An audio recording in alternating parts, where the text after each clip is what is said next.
Et voici le retour des champignons après ces semaines très pluvieuses.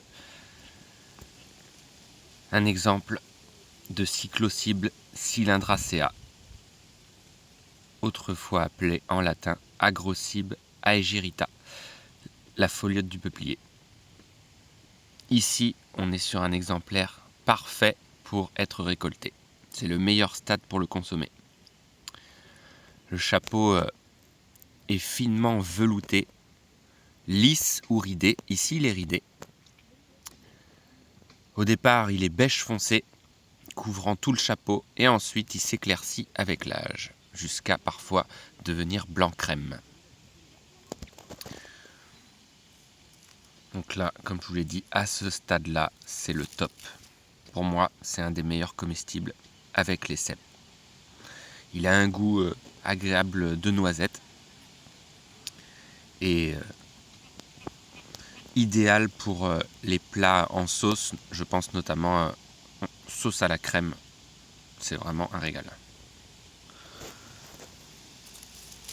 On va voir d'autres spots car il y en a beaucoup. Alors on le retrouve le plus souvent sous des souches d'arbres vivants tels que le peuplier, mais pas seulement, on peut le trouver aussi sous les saules et les chênes, plus rarement.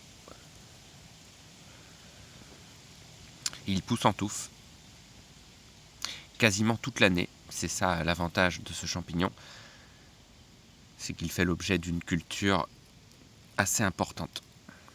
On le retrouve du mois de mars jusqu'au mois de novembre, voire en décembre si le temps est doux. Allez, je vais vous montrer d'autres spots à foliote du peuplier. A tout de suite. Voilà un autre spot avec des exemplaires beaucoup plus matures et impropres à la consommation, bien évidemment. Voici un autre exemplaire ici, idéal à ce stade également. Donc si les biotopes sont bien préservés et pas trop piétinés, on le retrouve sans aucune difficulté l'année suivante. Ça c'est important. Donc secret bien gardé, si vous trouvez un biotope à foliote du peuplier, gardez-le en secret évidemment. Voilà, donc là je me dirige vers l'endroit où j'ai aperçu les premières foliotes. Et ce qui est impressionnant, c'est qu'il y en a partout. Regardez ça, c'est incroyable, magnifique. Et on va faire un zoom sur quelques-unes. Donc là c'est pareil, le meilleur stade pour les consommer. Voilà, un zoom sur le chapeau qui se craquelle avec l'âge, surtout au bord, mais parfois au centre ici, on peut le voir. Donc ça c'est caractéristique de la foliote du peuplier, cet aspect craquelé du chapeau. Regardez ça, il y en a partout. Là aussi, des jeunes exemplaires, vous voyez la couleur beaucoup plus foncée. Là c'est pareil, à ce stade-là, vous pouvez les consommer sans aucun problème. C'est délicieux également. Allez, on va en cueillir une pour voir en détail le chapeau et surtout les lames.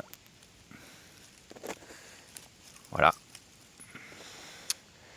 On voit les lames de couleur brun chocolat, caractéristique brun tabac, et l'anneau qui est descendant, on peut le voir, et qui apparaît au sommet du pied. Donc là, vous ne pouvez pas vous tromper, hein. Il n'y a pas de confusion possible avec d'autres champignons. Voilà, je fais vraiment un zoom pour que vous puissiez bien le reconnaître. Les lames brun tabac ou brun chocolat. L'anneau ici qui est descendant et qui se trouve en haut du pied. On a un pied qui est blanc, plutôt fin, et la chair reste blanche. Voilà, ici on voit encore un exemplaire qui n'est pas tout à fait lisse, on peut le voir, qui est légèrement ridé sur les bords. Voilà. Donc là, je pense que vous l'avez bien reconnu. Et il y en a d'autres ici. Là, il y en a vraiment partout. Je crois que c'est la première fois que j'en vois autant d'ailleurs en cette saison.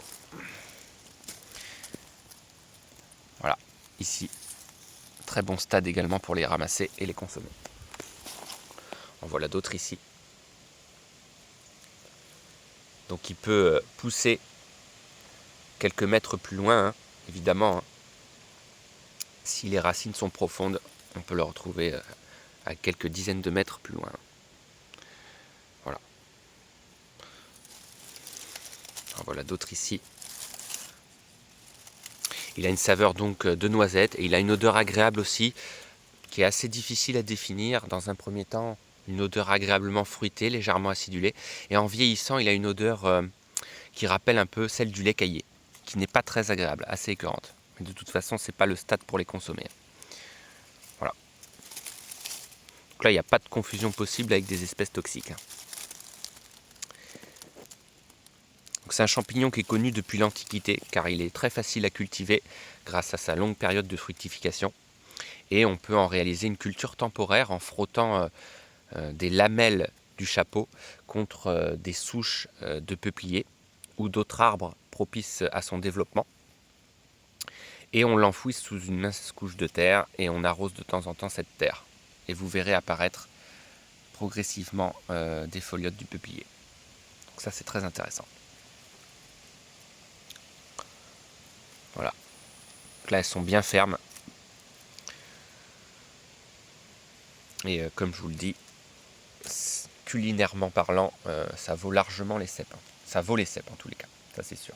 Je mettrais 3 ou 4 étoiles. Et il est très recherché dans le midi de la France. Il est beaucoup plus rare dans nos régions, en Bretagne. Mais voilà, je connais quelques stations où il s'y plaît. Encore une fois cette année. Donc voilà, j'espère que cette vidéo concernant la foliote du peuplier, que j'ai eu l'occasion de présenter dans d'autres vidéos, vous a plu. Voilà, je fais un zoom ici pour bien vous montrer le pied, l'anneau qui est descendant, les lames couleur brun chocolat et le chapeau qui devient plus pâle avec l'âge. Voilà. Et autre caractéristique, je vous remontre l'aspect craquelé du chapeau.